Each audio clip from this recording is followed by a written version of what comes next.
वर्ष 2024 का लोकसभा चुनाव ऐसा पहला चुनाव होगा जब रालोद बिना चौधरी अजीत सिंह के इस चुनावी रण में कूदेगी।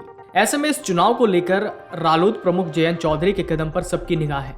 हालांकि जयंत साफ कह रहे हैं कि वो विपक्ष में हैं और विपक्ष की अगली बड़ी बैठक में शिरकत करेंगे। बावजूद इसके ये चर्चाएं थमने का नाम नहीं ले रही कि लोकसभा चुनाव से पहले ही जयंत चौधरी पार्टी के नैया में सवार हो जाएंगे या फिर विपक्ष में ही हुंकार भरेंगे। दरअसल चर्चाओं का यह बाजार 23 जून को पटना में होने वाली विपक्षी दलों की बैठक के बाद ज्यादा गर्म हुआ। इस बैठक में जयंत चौधरी शामिल नहीं हुए थे। हालांकि वो देश के बाहर थे और उन्होंने बाकायदा पत्र जारी कर इस बैठक का समर्थन किया था।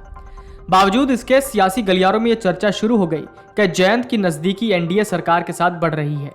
हो सकता है कि वो लोकसभा चुनाव से पहले उनके पाले में खड़े नजर आए।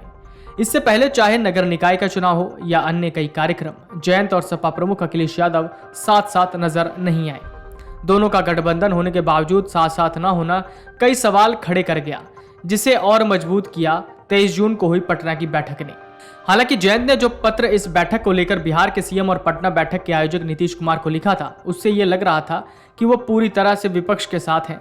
उन्होंने लिखा था कि आज देश में अधिनायकवादी और सांप्रदायिक शक्तियां जिस तरह लोकतंत्र तथा सामाजिक समरसता के लिए खतरा पैदा कर रही हैं, उसे देखते हुए विपक्षी दलों का एकजुट होना समय की मांग है।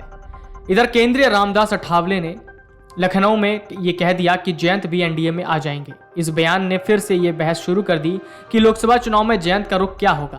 क्योंकि लोकसभा चुनाव में पहले चौधरी अजीत सिंह सियासी मौसम को भांपते रहे और इस बार वो चुनाव में नहीं है। ऐसे में जयंत को ही सियासत की बिसात पर सधे दांव चलने की चुनौती है।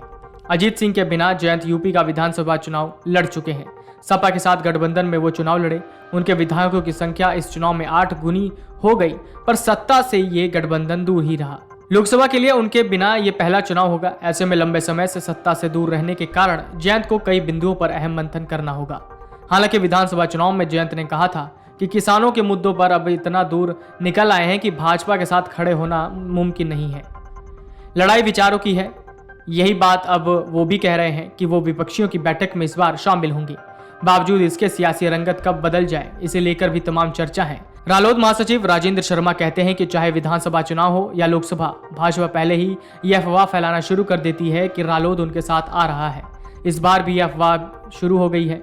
बाकी रालोद का सपा के साथ गठबंधन पक्का है, जो लोकसभा चुनाव में भी रहेगा। Video desk अमरउजाला.com। अमर उजाला अब आपके टीवी पर भी। अपने स्मार्ट टीवी पर यूट्यूब पर सर्च करें अमर उजाला, चैनल सब्सक्राइब करें और देखें ताजा खबरें, वो भी HD क्वालिटी में। और हाँ, बेल आइकन दबाना ना भूलें ताकि हर खबर हो आपके घर। अमर उजाला, निष्पक्ष, निर्भीक, निरंतर।